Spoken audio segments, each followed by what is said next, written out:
Welcome back, everyone. So for today's video, I wanted to go over the recently revealed Attack on Titan Origins of Power characters.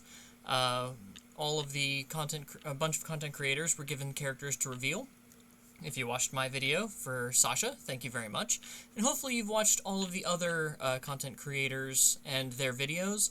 If you haven't seen their specific videos yet, I will leave a link to the UVS Games page that has all of the links in the description below, because that's easier than giving you every link to every video. I'll just give you the video, or the link to the links. But all 15 characters have been revealed, and I kind of wanted to go over and give my main thoughts in a kind of a preview review for these characters. And if you see the step ladder behind me, it's because my cat Sam wanted to be a little bit more in the video. But now he's being shy. Oh, here he comes. Hi, Sam. You're in the video now. You're a good boy. Alright, so we're going to start with Armin Arlert, Brilliant Mind. This is Armin's third character in Attack on Titan. He's got the Death and Order symbols. He's got 6 hand size, 31 health, and the Survey Core trait. This is an uncommon character. So in Battle for Humanity, Armin was an ultra rare character. Now he's going to be an uncommon. As a form, once per turn, you may sacrifice 1 foundation, search your deck for any 1 card, and build it face down. You cannot play attacks for the rest of the turn. So that is incredibly powerful, especially, you can sacrifice a committed foundation to basically build any card from your deck face down, ready. You can't play attacks for the rest of the turn, but you just play this as your last form of the turn, who cares? And this is not only good for if you have cards that can pick up foundations, which we've seen on several different symbols. Not so much Death and Order, but maybe we'll see more later. But also there's a lot of discard triggers for cards that activate when they hit your discard pile. So this is a good way to stockpile those. Also to use the new Outwit ability. Speaking of which, response, after you play a keyword or Outwit ability. So a keyword ability or an Outwit response, basically. Your rival commits 1 foundation. If this is the 3rd time you've played this ability this turn, commit this card. So that means if you play a breaker response on your rival's turn, if you play an Outwit ability, the Outwit responses that we've gone over in our Outwit video, you can commit up to 3 cards in your rival's turn. So it's basically stun 3 on your rival's turn. That's really, really powerful. Or on your turn, stun can force your rival to commit an extra card. EX, or powerful, can force your rival to commit an extra card. Really, really strong. So, plus his ability to just hide any card in his deck face down into his stage means you're always going to search out your best Outwit abilities. So a really good character to show off this new mechanic. I guess we'll have to see how he plays and how good the Outwit abilities are. Moving on, we have Bertolt Hoover, Living Weapon. A lot of waves being made about this man, just like Bertolt's original. He is a rare character. He was, I believe, a common character or an uncommon character in Battle for Humanity. I'm not entirely sure on character rarities. I'm only going to really go off the ones I remember. But he's Death and Fire instead of Chaos and Fire this time. He's got 5 hand size and 31 health. He's the Warrior trait. Interesting. And we have... Yes, sir? Sir, I gave you the ladder so that you could sit up here with me. Cats.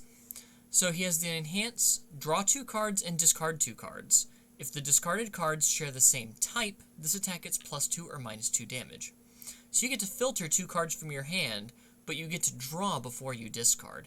That in itself is incredibly powerful because there is no real cost to this Enhance. So it's not like you discard 2 as a cost and then draw 2 and your rival can cancel it.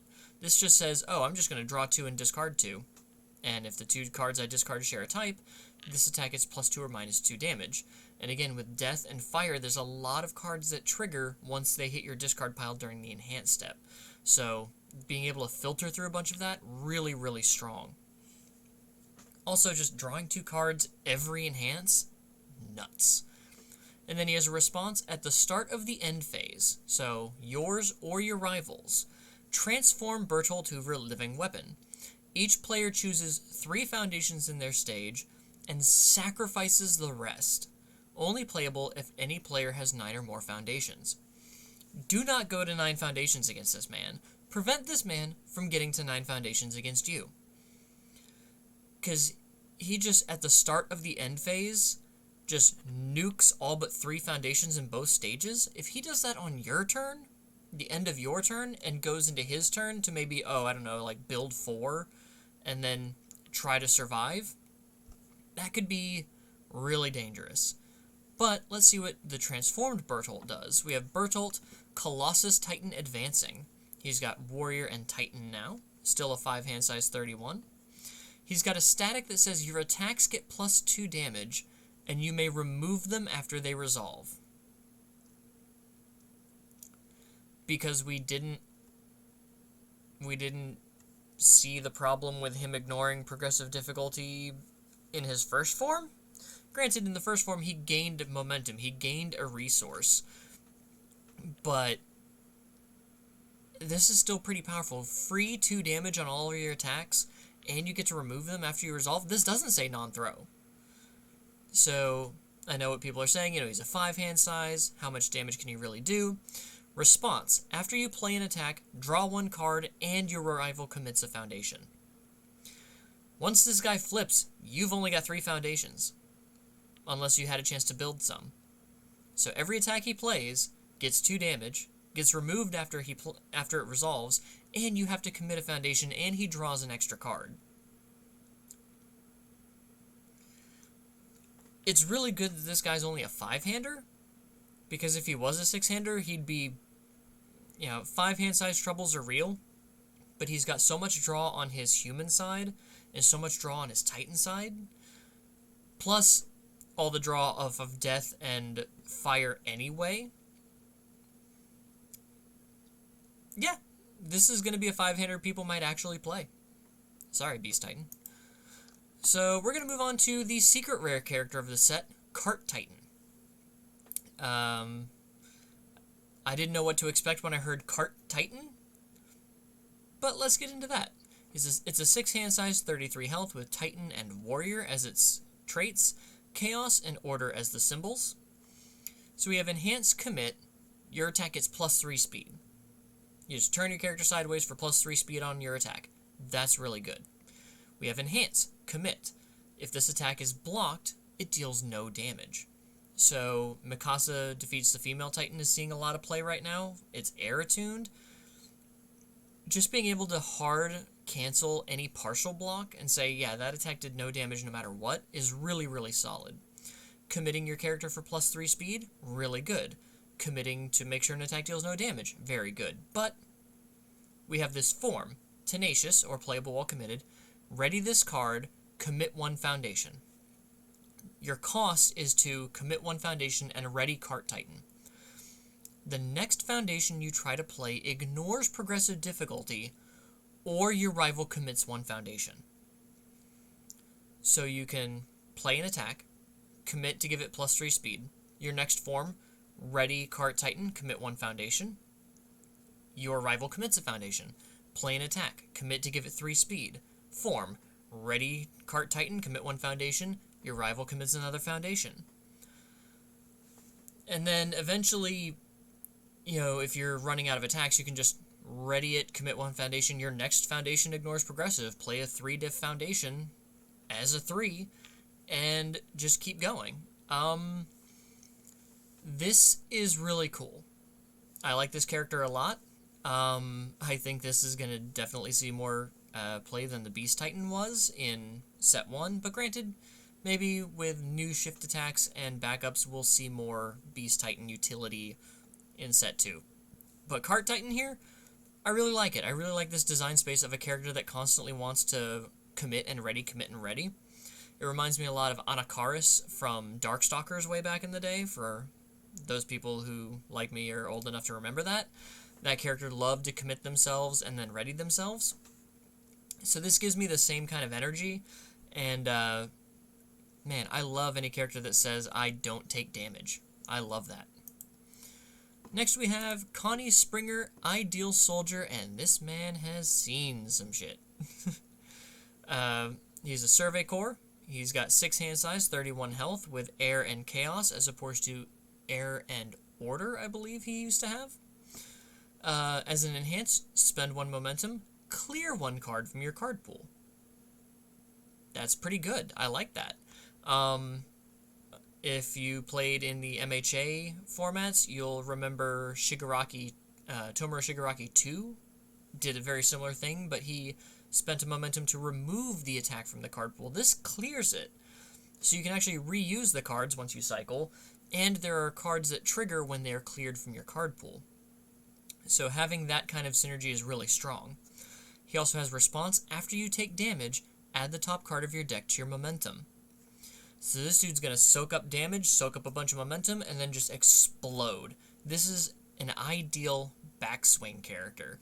This character's like, I might use some deflect, like Lightning Rod, deflect 4, gain a momentum, take damage, get a momentum, use that Midnight card to flip if I've taken damage this turn, gain a momentum, and then he's just going to draw a handful of attacks and just chuck them one after the other. And, yeah, he's just going to hammer you down. So if you cannot kill Connie quickly, before he can amass his critical mass, he's going to backswing you like there's no tomorrow. And with the Chaos symbols and Air symbols, there's a lot of momentum generation and a lot of card pool clearing to be had. Next we have Eren Yeager, Humanity's Hope. He is once again an ultra-rare character. He's of the Survey Corps. He's a 6 hand size, 30 health character with Fire and Order as opposed to Fire and Death, I believe he had in the actual set. And he was Air and Death, I want to say, in the Challenger series. So as an enhance on your attack, excuse me, mill 3. So you discard the top 3 cards of your deck. There's your cost. Your attack gets +1 damage, or +1 speed for each Fury card milled this way, and +1 damage for each Titan card milled this way. So if you've got cards that have both Fury and Titan, you get +1/+1. If you mill 3 Fury attacks, or Fury cards, you get +3 speed, so on and so forth. It does say card, so not necessarily looking for attacks here. So if you have a foundation or an action that says Fury, I think his Seething Anger has Fury, then you can get the bonus off of this as well. And then response. After an attack deals damage, so not just your attack, an attack. If you have 25 or more cards in your discard pile, add 1 Titan card from your discard pile to your hand and transform Eren Yeager, Humanity's Hope. So, I think this is the first character we've seen that transforms but does not care about your foundation count, at least in Attack on Titan. We have Izuku Midoriya on the move, recently released, but for the Titan characters, they've all wanted you to have 9 or more foundations, or 8 or more face-down foundations. I think this is the first one we're seeing that doesn't care about foundation count. Instead, it counts cards in your discard pile. And with your mill 3 on every one of your attacks, you can get there pretty quickly. So what does the Attack Titan do? Eren, Attack Titan Advancing. Survey Corps and Titan. 630, still. As a static, your Fury and or Titan attacks get +4 damage.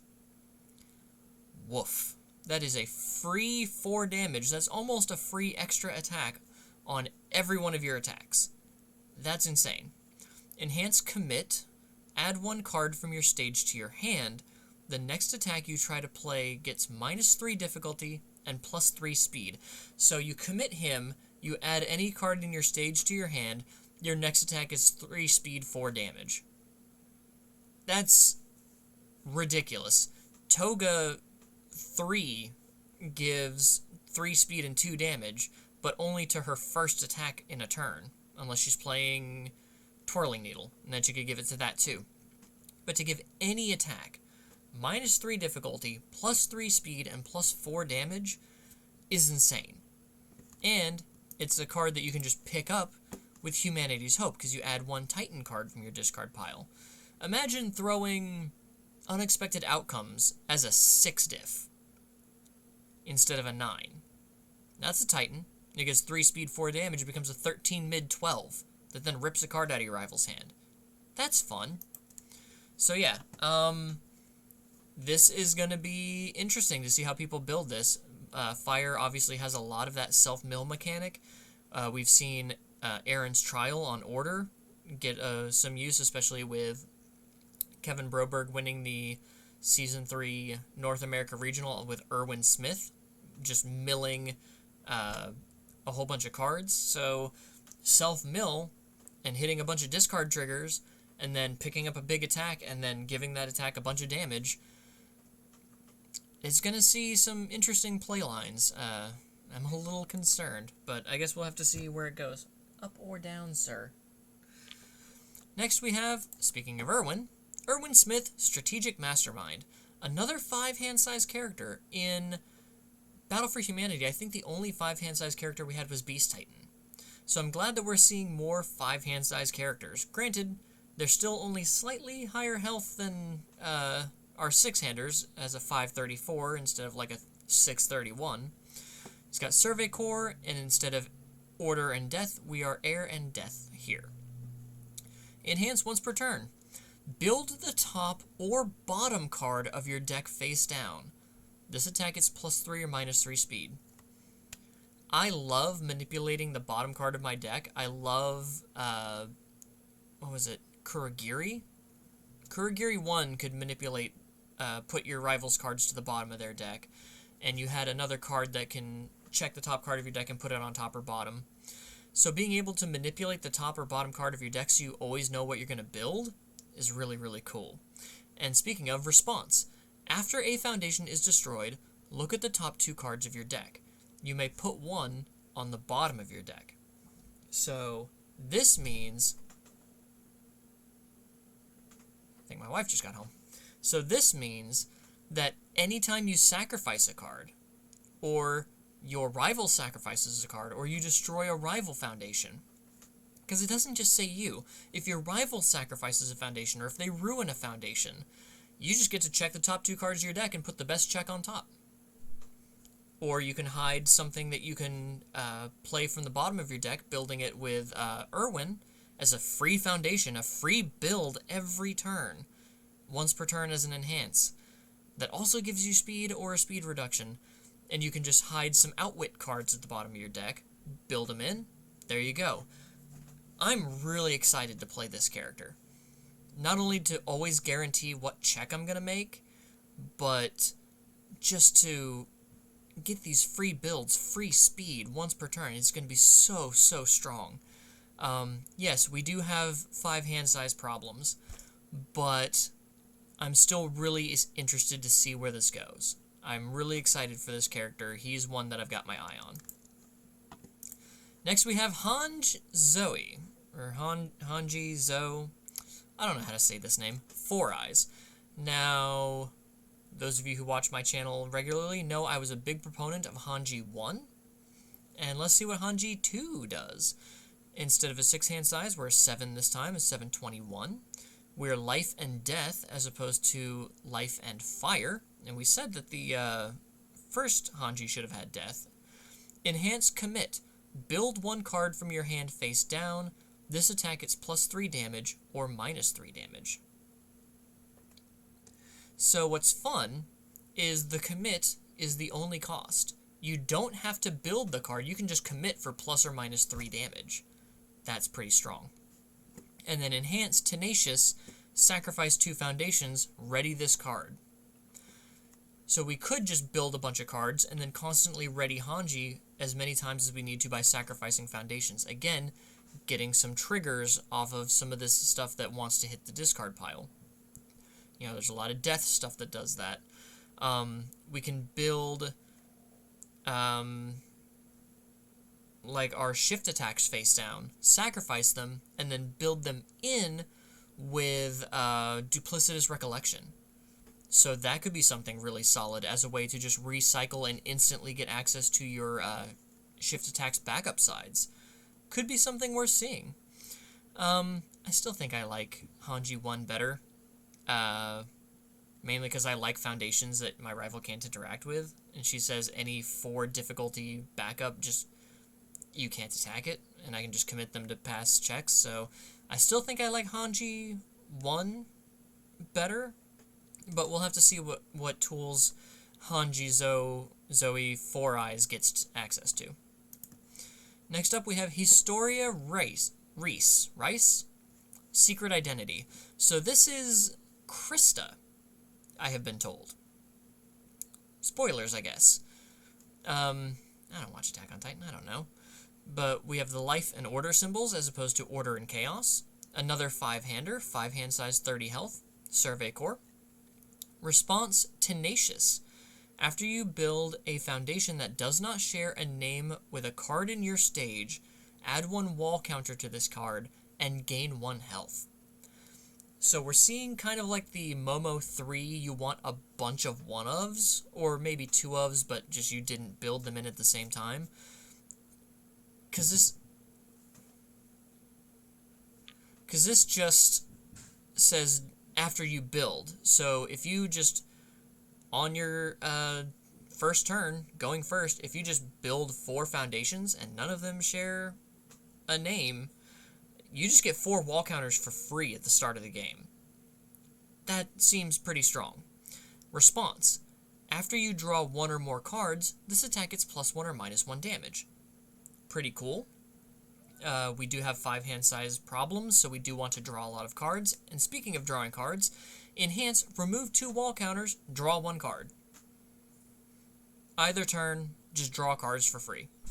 Because, like I said, if you build 4 foundations turn 1 going first, you start with the ability to draw 2 extra cards on your next turn. This is another character I think is going to be really fun to build. Trying to figure out what cards you want to have 1 of or only 2 of. She really makes a lot of work out of researching materials. The Momo 3 foundation that says if you have 6 or at least 6 foundations in your stage that only have 1 copy, you get +1 to your hand size. So you become a 630 with just all this ability to draw a whole bunch of extra cards. So this is another character that I like, and I think I'm going to put some serious thought into. I love 5-handers personally. I love being able to just tank some hits to the face while I get my game plan going. So yeah, I'm glad to see that we're getting some really cool 5-handers in this set. Next up we have Jean Kirstein, or Jean Kirstein, Dependable Competitor. Another 7-hand size character with 22 health. Survey Core, Air, and Fire, so Mikasa's old symbols. Enhance, your attack gets +1 damage. It gets an additional +1 damage for every 2 non-action cards you have played this turn. So he wants to string out, but you're only getting that extra 1 point of damage per every, like, second attack you play? Because it says non-action. Granted, you could play, like, 4 foundations, then play an attack, and your attack gets 3 damage, but why would you want to do that? I guess he does have the foundations that clear themselves after you play them. So you could play Jean's Composure, or whatever it's called. His foundation from Battle for Humanity, where you play it, it clears, your next attack gets 3 damage.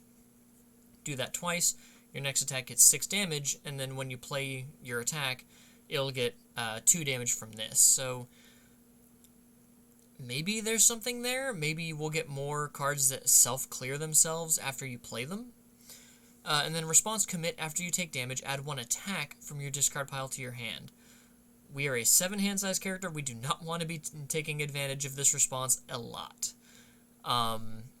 So maybe as like a backswing character, we take 1 hit, commit, pick up our best attack, and hope we can just draw a bunch of cards, and maybe he's one of these 3 difficulty attack decks, where you just play a bunch of low difficulty attacks and just stack up a whole bunch of damage and hope your rival runs out of resources.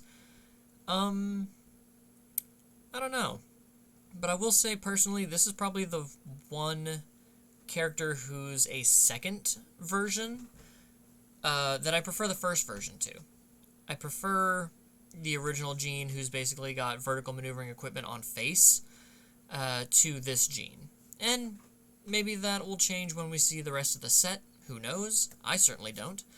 But first impressions, I like the first Gene better than this Gene, but I guess we'll have to see where it goes. Next we have Kenny Ackerman, the Ripper. I don't know what that means, but I like this dude's hat. He's a 631 for the Military Police Brigade, so we get a second Military Police Brigade person, the first being Annie. As a static, we have your ranged and or weapon attacks get +1 speed and +1 damage. So, similar to Levi's static, which they share a last name, so that kind of makes sense, I guess. We have Chaos and Death, and then Response Commit. After your non-throw attack deals damage to a character, specifically, so not a backup, but a character, you draw 2 cards, and your rival loses 3 health and discards a card. This can be fatal damage. This can absolutely end the game. So either you draw 2 cards, or your rival burns for 3 and discards a card. That's gross. That is disgusting. I don't know if I like that, but it's also really, really cool. Yes, sir. It is cool. So, interesting to see. It'll be interesting to see where this guy lands. I have a feeling that he can be pretty powerful, but we've also seen Levi, who does at least a similar ranged weapon thing, and then picks up an extra attack every turn, not do as much. But then again, Levi couldn't draw 2 cards or force your rival to burn 3 and discard a card, so it'll be interesting to see what he does for the shifting up of the metagame. Speaking of Levi Ackerman, humanity's strongest soldier. We are an air order instead of an air death this time. 6 hand size, 32 health, just a little bit more than Kenny. Survey Corps. Enhance Commit 1 Foundation. This attack gets +3 speed or +3 damage. Already, that's pretty good. Committing a foundation for +3 to either stat is strong. Response once per turn. After your non-throw weapon attack deals damage, clear it from your card pool. Your rival loses X health. X equals the cleared card's check value. So you better pray there are no 4 check weapon cards, because if he gives +3 speed to one of those, and it hits you for a bunch, and he just clears it and burns you for an additional 4, again, this can kill. And I don't know if I appreciate that. I don't know if I like burn damage that can end the game. Because sometimes you have to take a hit on the chin, and if your rival can just stack up a whole bunch of extra burn, there's just not much you can do about that. So it cannot leave you at 1. It will kill you, but I guess we'll have to see what kind of weapon attacks he gets access to and what kind of... Usually you're only going to be doing 3 extra, but I guess we'll have to see what else comes out in this set. Maybe we get a 4 check, who knows. Not to be outdone, we have another Ackerman, Mikasa Ackerman, Protective Friend. She's a 6 hand size, 30 health character, Survey Corps, Air and Life this time. We have Enhance, reveal 2 weapon cards from your hand. This attack is +2 or -2 speed, so you're showing your rival 2 cards. As long as they've all got weapon, this can be attacks, assets, actions, foundations, what have you, as long as it has the weapon keyword. And then Response, after your attack deals damage to a character, reveal the top card of your deck. If it is a weapon, add it to your hand. So this will be really good for stacking attacks on top of your deck, but this also will force you to draw a weapon foundation if you reveal that, which could mess up your checks. So it's not optional to add it to your hand, but if you're just running a long string of clearing cards from your card pool, giving a bunch of speed, and playing like low difficulty weapons, could be something. She's nowhere near as egregious as her first version was, who had to be eroded. So I think we'll have to see. We'll have to wait and see what some people can come up with here, especially off of these 2 symbols. Next we have Reiner Braun, Warrior. He's a 6 hand size, 17 health. It's pretty small, pretty sus. Warrior keyword trait, chaos and fire as opposed to chaos and death. We have static. If you would lose the game due to your health being reduced below 1, instead, transform Rainer Braun Warrior and return to maximum health. I love this ability already. Anything that tells me I get to not die once per game is amazing. I loved Taisei from the 7th Cross set way back when, who, before we had transforming characters, we had 2 different characters with the same name that you were allowed to build together. And he was an 8 hand size, 2 health character that if he would die, got to discard the first form and keep the second form and go back to up to his max health, where he became a 5 hand size, 8 health character who, if he would be reduced to 0, could remove another version of another copy of the first version to go back up to 8 health. I absolutely adored Taisei. Didn't get to do much with him, but this totally gives me Taisei vibes. And we have Enhance Mill 4. Your attack gets +1 damage for each different card type among the cards milled this way.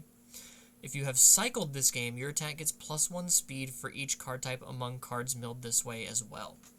So if you've cycled, much like Endeavor 3, you get bonus stats.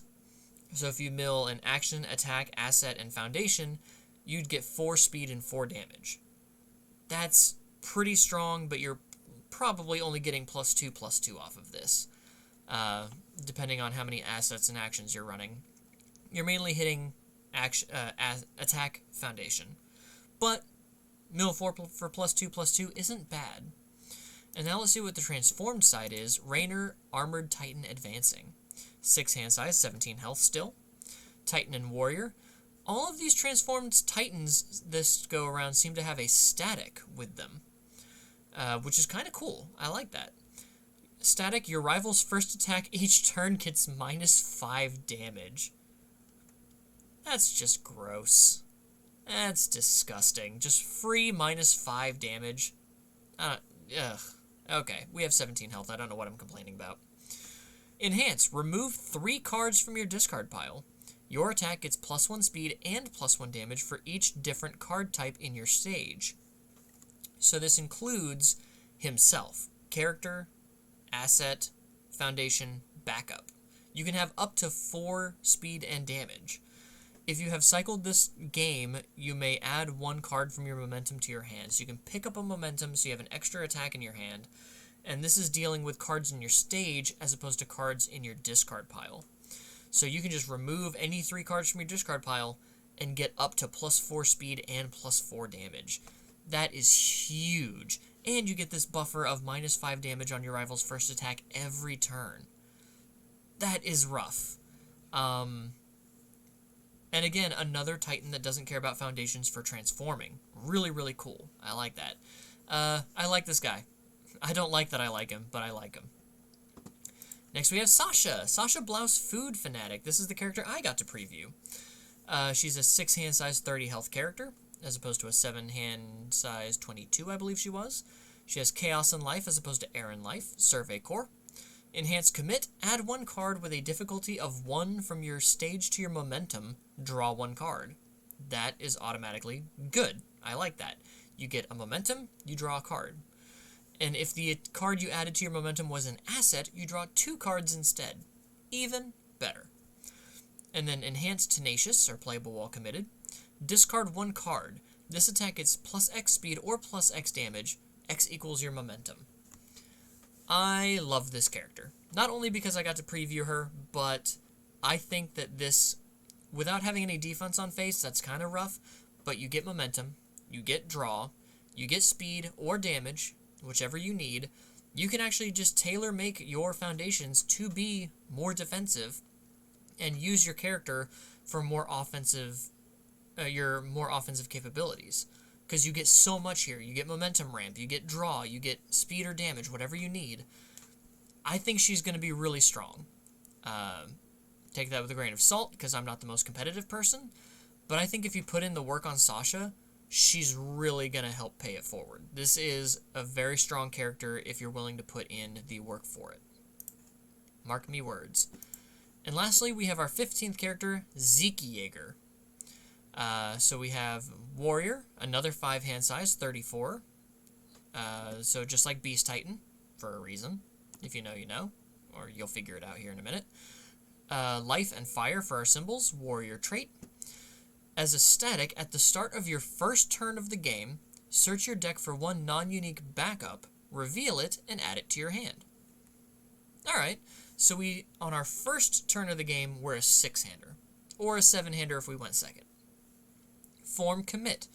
Draw 1 card for each backup in your stage. If you draw 4 or more cards this way, transform Zeke Jaeger. We would have to play at least 4 backups into our stage.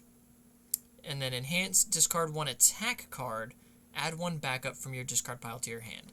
So he wants to turbo build backups. And obviously shift attacks. But hopefully we see a lot better backups. The backups we've had revealed so far for this set aren't awful, but they're not great either. So we'll see when we transform into Zeke Beast Titan. Titan and Warrior, and if you'll see, 6 hand size, 34 health.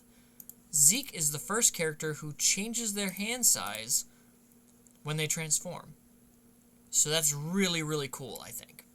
As a static, we have your ranged attacks get +2 speed and +2 damage. Free 2 speed, 2 damage. That is wild. Especially when you see enhance, discard 1 backup, add 1 ranged attack from your discard pile to your hand. So you discard a bunch of attacks to pick up a bunch of backups, play them out, commit him to draw a bunch of cards, transform into Zeke, and then discard more backups to pick up your attacks back up. Yeah, I don't know. This is interesting. It's an interesting design space. It's forcing you to use the new backup cards. It's really going to come down to how well he plays shift attacks and how good the in-deck backups are. That's really going to be what it runs down to. And a lot of backups, after they run out of stamina, get destroyed. They go to your discard pile. So it's how do you get more backups into your hand. I mean, obviously, he can discard an attack to pick up a backup and then commit to transform, but then you're committed and you can't use the enhance. So yeah, I don't know. I don't know how well Zeke is going to translate here. But that is all of the characters that we've seen for Attack on Titan Origins of Power. It's all the characters in the set. What do you guys think? Do you have a favorite so far? Who are you most interested to build? Please let me know in the comments below. I'd love to hear what everyone else is thinking. If you enjoyed the video, please leave a like. If you are not subscribed yet, please consider subscribing. It is 100% free and it helps out the channel a lot. And if you would like to help support the channel even more and get maybe some more exclusive content that won't make it to YouTube, check out my Patreon down below and consider subscribing to that. I would appreciate it, and I will see you guys in the next one. Take care.